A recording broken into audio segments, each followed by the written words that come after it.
Here we got a nice 56 Chevy with the blue flame 6-cylinder. I guess that's 140 horsepower, I assume. I don't know if it's a 250 cubic inch, 230 cubic inch. Hey, the truth, you know, if I got like you know, an older model hot rod from the 30s, I wouldn't mind having a straight 6 in it. I wouldn't care. I wouldn't care about that, having a V8.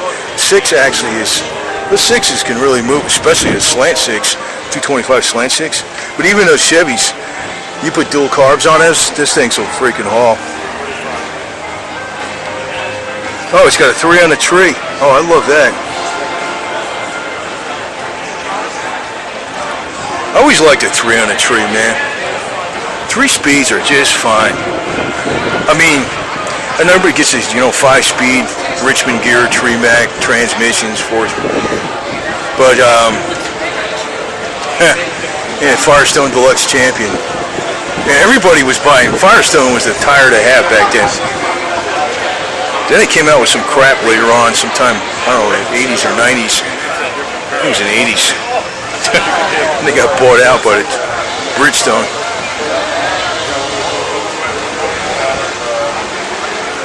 Nice interior. 3 on a tree, man. Yeah, I love that. Even 3 on the floor, man. I mean, you know, if you got a good running engine with a wide torque range, you do not need all those freaking gears, man.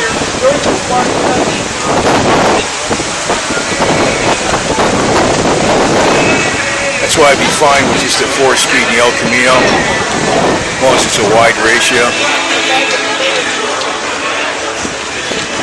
I mean, yeah, it's a little bit better to have 6 gears and all that crap, but you know how much more money it is to rebuild a transmission like that if you ever have to wears out or you have a problem with it or something.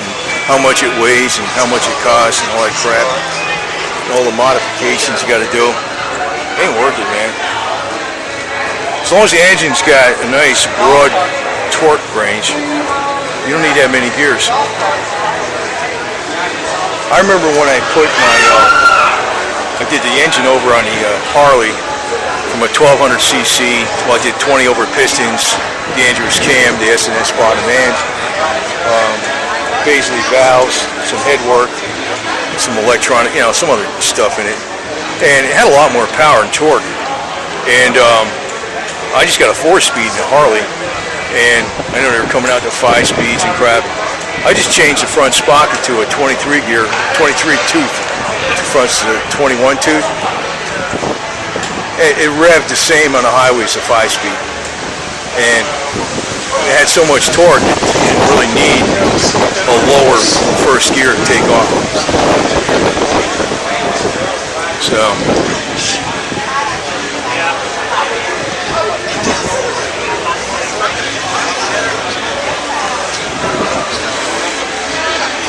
I mean, if this had a 383 stroker in it with a 3-speed, might blow the 3-speed up, but you know what I mean. Sure as hell wouldn't need 5 speeds, as long as you got a wide ratio of gears.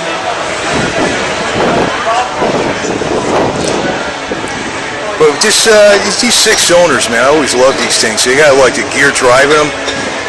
One thing I always didn't like about, I mean, you didn't really have too many problems with timing chains and gears breaking back then like they have today with the timing belts and interference motors.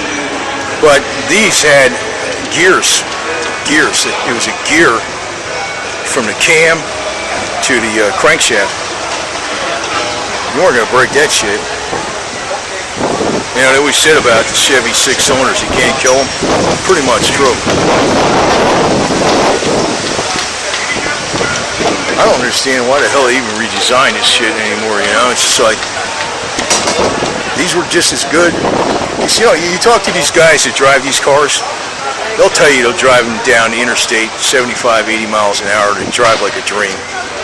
And you're wondering, how much did they really improve cars? It's almost like they really didn't get improved. What happened is the older cars got worn out.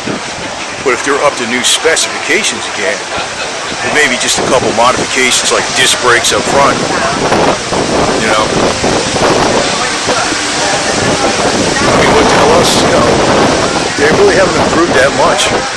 They sell you because the other shit got worn out, you know, but it's not, when you look at these cars and the way they drive, it's not just looking at them, but the way they drive really nice.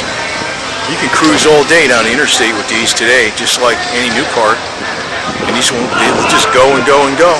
You drive this thing right across country, no problem.